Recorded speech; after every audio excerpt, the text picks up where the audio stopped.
Halo pemirsa, jumpa lagi dengan saya. Pada kesempatan kali ini saya mau membuat video demo aplikasi untuk restoran yang mana pelanggan bisa mengakses aplikasi dan order via aplikasi.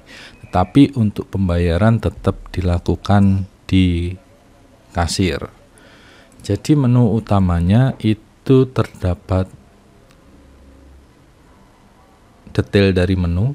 Jadi tampilannya seperti ini gambarnya, nama menunya, kemudian ini deskripsinya. Ini yang warna pink adalah harga per satuannya. Di sini kita kategorikan berdasarkan kategori makanannya. Jika tampilannya desktop seperti ini, jika ingin melihat tampilan versi handphonenya kira-kira seperti ini. Oke, di sini ketika diklik tidak bisa ke mana-mana karena hanya bisa mengakses ketika orang sudah login. Jadi hanya bisa melihat saja. Kemudian di sebelahnya ada tombol home. Tombol home ini sebenarnya didedikasikan untuk karyawan ya. Jadi di sistem loginnya itu nanti akan ada dua, yaitu sistem memilih apakah dia sebagai pengunjung atau tamu atau sebagai karyawan. Jika sebagai karyawan harus mengisi username dan password. Ketika dia sebagai tamu atau pengunjung cukup memilih tabel mana saja yang masih available. Misalnya saya masuk menggunakan tabel 2. Nah, kita sign in, maka ketika pelanggan datang itu maka dia pilih dulu tabelnya, tabel berapa. Ketika sudah memilih tabel, dia memiliki menu chat yang tentu masih kosong. Nah, dia bisa lihat menu-menu dulu, lalu kemudian bisa pilih ketika klik atau klik order quest ini, atau klik di gambarnya, maka akan menuju ke form order. Tinggal dipilih berapa kira-kira mau order dan di save. Maka di chartnya ini nanti akan muncul akun dia atau orderan yang dia yang menu-menu yang sudah dia pilih. Kemudian ada keterangan ini di tabel 2, kemudian jumlah itemnya 1, totalnya 130. Di sini juga ada detailnya 130, nama menunya main course. Dan kita bisa menambahkan lagi pesanan yang lain dengan memilih di menu lagi, dan ketika di save maka akan langsung menambah di sini. Nah, pilih menu kembali, seterusnya. Nah, begitu cara customer atau pelanggan atau tamu melakukan order secara mandiri di restoran kita. Terus bisa menambahkan, dan untuk view ini saya buat sampai 30 view ya, 30 baris menu yang bisa dia pesan. Oke, setelah itu ya tinggal selesai, lalu melakukan pembayaran. Untuk melakukan pembayarannya tetap harus di kasir. Jadi untuk itu kita coba sebagai employee, yaitu sebagai kasir.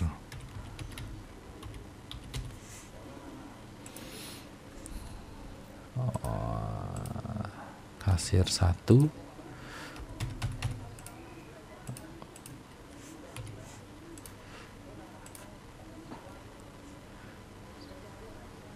Nah, di kasir 1 ini ada, kalau di home itu ada menu order. Ini juga bisa diakses di sini, sama saja. Jadi di tabelnya si kasir, itu akan ada seperti ini. Jadi ini adalah transaksi untuk hari ini. Yang sudah close itu satu, artinya pelanggan sudah selesai, sudah meninggalkan table. Lalu di sini adalah menu yang sedang proses. Yang sedang proses atau pelanggan tersebut masih berada di restoran dan belum melakukan pembayaran untuk kedua-duanya. Jadi semisalnya tabel satunya melakukan pembayaran, maka di sini sudah dikasih info pembayarannya berapa. Misalnya 389 dia bayar pakai 400, kemudian pilih debit atau kredit. Di sini belum include payment gateway, jadi masih sebatas untuk ini saja. Kemudian juga kita includekan untuk pencetakan bill menggunakan Bluetooth thermal. Tinggal pilih bill jika itu ingin dicetak. Seperti itu, kemudian di save.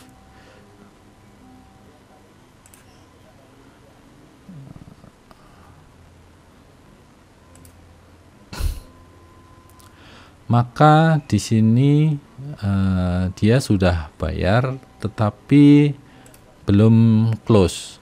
Di sini ada tanda untuk close transaksi, artinya meja ini akan siap dipesan untuk pelanggan berikutnya. Kita harus meng-close transaksinya.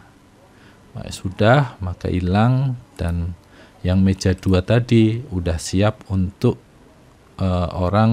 meja 1 orang sudah siap untuk melakukan pemesanan di meja 1 lagi, seperti itu. Jadi mejanya nggak mungkin double dipesan oleh pengunjung. Jadi pastikan transaksi itu di close terlebih dahulu. Kita bisa cek, kemudian si kasir juga bisa, misalnya pelanggan pengen ordernya langsung di kasir juga bisa. Jadi tinggal klik di sini untuk karyawannya, kemudian pilih di table mana. Nah, table satunya sudah ready, table 2-nya belum. Terserah pelanggan mau pilih table mana. Misalnya mau pilih table 5, maka kemudian menambahkan menu. Kemudian bisa pilih kategori. Nah, tinggal pilih, kemudian berapa kuantitinya, dan seterusnya. Nah, ini juga bisa melakukan booking ya, booking. Jadi kalau serve ini artinya sudah dilayani, pelanggannya sudah datang. Lalu book ini kemungkinan baru booking ya. Kemudian juga bisa melakukan langsung melakukan pembayaran. Ketika kita input pembayaran, maka diharapkan memilih metodenya, payment metodenya. Nah, itu. Jadi payment ini harus lebih dari nilai total ya. Jadi tidak boleh kurang dari nilai total. Oke, seperti itu. Ketika di save,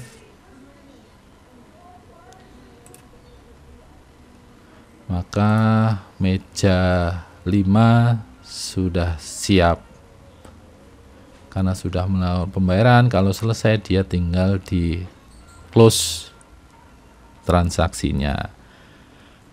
Oke, saya kira itu. Kemudian kalau kita sign out dulu sebagai owner, misalnya kita buat sebagai super user ya, apa saja yang perlu dilakukan, apa yang bisa dilakukan.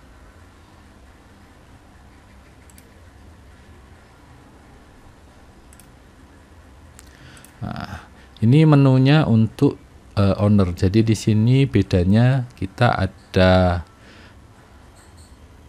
setup, ada daily. Ini adalah rekapan penjualan berdasarkan tanggal. Jadi tanggal sekian tuh penjualannya berapa, tanggal 21 berapa, tanggal 25 berapa. Misalnya ini tanggal 20 itu 164, kemudian tanggal 21 itu 1236 dan seterusnya. Kemudian kalau kita klik maka akan ada detail transaksinya, cash dan berdasarkan metodenya seperti ini. Lalu juga di sini yang paling penting, misalnya mau menambah tabel, caranya seperti apa? Ketika ingin menambah tabel, maka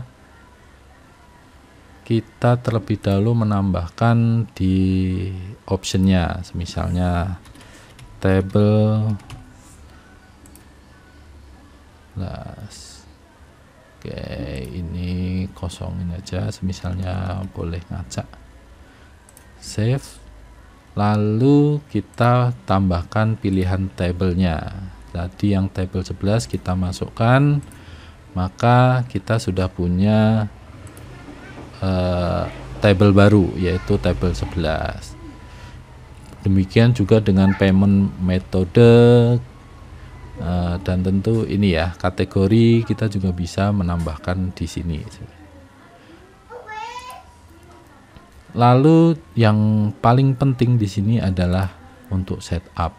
Setup ini kita bisa membuat rule baru, level baru, rule berdasarkan level. Levelnya kita mau buat level apa aja, itu pengaturannya dari sini. Jadi semisalnya kita buat level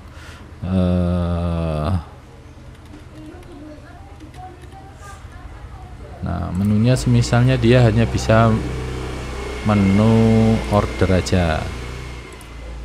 Kemudian buttonnya dia bisa button yang untuk nge-close. Dia nggak bisa add, dia hanya edit berarti di tabel order untuk mengganti statusnya. Nah, kita pilih dia, select di saya kira nggak usah, kemudian di save aja, maka kita sudah punya rule namanya servant. Nah, kita bisa menambahkan siapa yang berperan sebagai servant tadi, atau semisalnya saya pengen menambahkan karyawan, nama karyawan tertentu sebagai kasir. Misalnya saya namain kasir 2, passwordnya 2, kemudian levelnya kasir.